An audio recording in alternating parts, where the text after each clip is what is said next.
ನಮಸ್ಕಾರಪ್ಪ ಕರ್ನಾಟಕದ ಮಂದಿ. ಇದು ನಾವು ನೋಡ್ತಾ ಇರೋದು ಇದು ಮುಂಬೈ ಏರ್ಪೋರ್ಟು ಟರ್ಮಿನಲ್ 2. ಇಲ್ಲಿ ಹೆಂಗೆ ಏರ್ಕ್ರಾಫ್ಟ್ ನಿಂತಾವ ನೋಡ್ರಿ.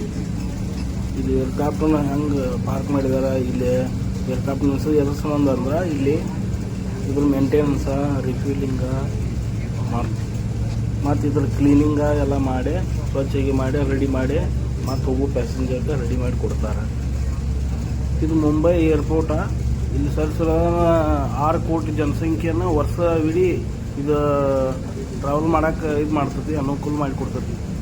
ದೇಶದ 2ನೇ ಅತಿ ದೊಡ್ಡ ಏರ್ಪೋರ್ಟ್ ಇದು ದಿಲ್ಲಿ ನಂತರ.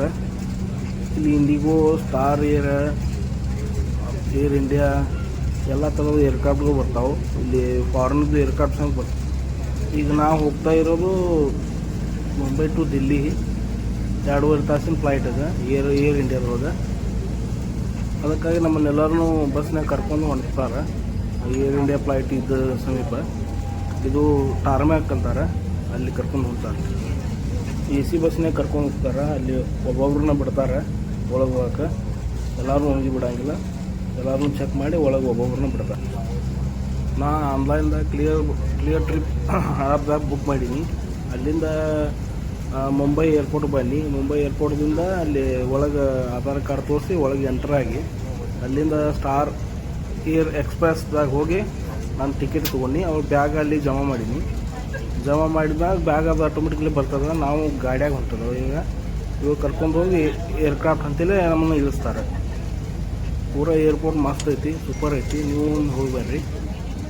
ಏರ್ಪೋರ್ಟ್ದಾಗ ತಿನ್ನೋಕೆಲ್ಲ ಸಿಗ್ತೈತಿ ಮತ್ತು ಖರೀದಿ ಮಾಡೋಕೆ ಅರಿವಿ ಅದು ಎಲ್ಲ ಸಿಗ್ತಾವೆ. ಭಾಳ ಸಿಕ್ಕಾಪಟ್ಟಿ ಕಾಸ್ಟ್ಲಿ. ಏರ್ಪೋರ್ಟ್ದಾಗ ಒಂದೊಂದು ಚಾಗೆ 200-200 ರೂಪಾಯಿ ತೊಗೋತಾರೋ. ಏರ್ಪೋರ್ಟ್ ಸೂಪರ್ ಆಗೈತಿ, ಮಸ್ತ್ ನೋಡೋಕೆ ಸೂಪರ್ ಕಾಣತೈತಿ.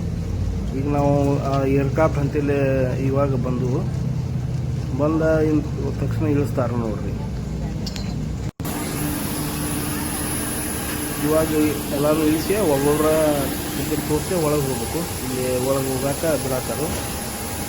ಈಗ ನಾವು ಹತ್ತು ಫ್ಲೈಟ್ ಅಲ್ಲಿ ಒಳಗೆ ಏರ್ ಹೋಸ್ಟೆಸ್ ನಮ್ಮನ್ನು ವೆಲ್ಕಮ್ ಮಾಡಿ ಒಳಗೆ ಕಳಿಸ್ತಾ ಇದ್ದಾರೆ ನೋಡಿ. ಹೀಗೆ ಸೀಟ್ಗಳು ಅದಾವೆ, ಬೆಸ್ಟ್ ಇದೆ.